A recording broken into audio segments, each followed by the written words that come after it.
Halo teman-teman, pernah nggak kalian bertanya-tanya, kenapa kita harus patuh sama aturan? Lalu kenapa kalau ada aturan, kita nggak boleh seenaknya sendiri? Nah, hari ini kita akan bahas soal norma. Norma adalah aturan atau panduan yang dibuat supaya kita semua bisa hidup nyaman bersama-sama. Dewa Gede Sudika Mangku mengemukakan bahwa norma adalah pedoman yang dijadikan patokan untuk bertindak benar dan tepat dalam kehidupan bermasyarakat agar tercipta kehidupan yang tentram, tertib, terpelihara, dan terjamin. Sedangkan Enrik Sapudin menyebutkan bahwa norma adalah kaidah sosial yang menjadi aturan hidup bagi setiap manusia untuk bertingkah laku dalam kehidupan bersama. Sementara Maria Farida menyebutkan bahwa norma merupakan adanya suatu ukuran yang dijadikan patokan bagi seseorang dalam hubungan dengan sesama di lingkungannya.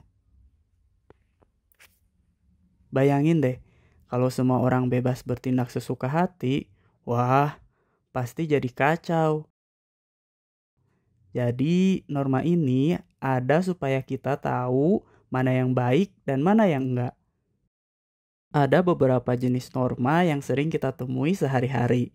Yuk kita kenalan sama mereka. Pertama, ada norma agama. Norma ini berdasarkan ajaran agama dan mengajarkan kita tentang kebaikan, kasih sayang, dan hormat satu sama lain. Lalu ada norma kesopanan. Ini aturan-aturan sopan santun seperti berkata baik dan menghormati orang lain. Misalnya mengucapkan tolong atau maaf.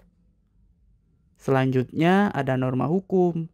Norma ini dibuat pemerintah supaya masyarakat bisa hidup tertib dan adil.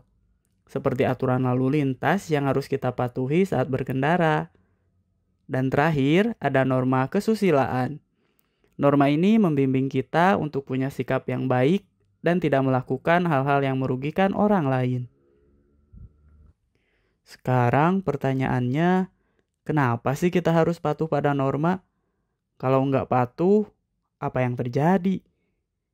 Saat kita patuh pada norma, kita membantu menciptakan suasana yang aman dan nyaman. Bayangin kalau kita nggak ada norma, bisa jadi kita nggak tahu cara bersikap yang baik dan akhirnya malah mengganggu orang lain. Selain itu, dengan patuh pada norma, kita bisa mendapat kepercayaan dari orang lain dan hidup rukun di lingkungan kita. Semua jadi lebih harmonis.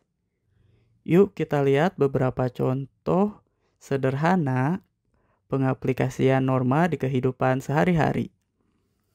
Misalnya, kita patuh pada norma kesopanan dengan mengucapkan terima kasih ketika diberi sesuatu. Sikap ini bikin kita lebih dihargai kan? Atau saat di jalan raya, kita patuh pada rambu lalu lintas. Ini bagian dari norma hukum. Dengan patuh, kita membantu menjaga keselamatan bersama. Dan di sekolah, kita mengikuti aturan sekolah. Ini adalah bentuk norma kesopanan dan hukum kecil di lingkungan sekolah kita. Nah, sekarang kita tahu bahwa norma-norma ini ada supaya kehidupan kita bisa lebih tertib dan nyaman. Dengan patuh, kita bukan cuma menjaga diri sendiri, tapi juga menjaga keharmonisan di sekitar kita. Jadi, yuk kita patuh pada norma agar kita semua bisa hidup rukun dan bahagia. Sampai jumpa di pembahasan selanjutnya.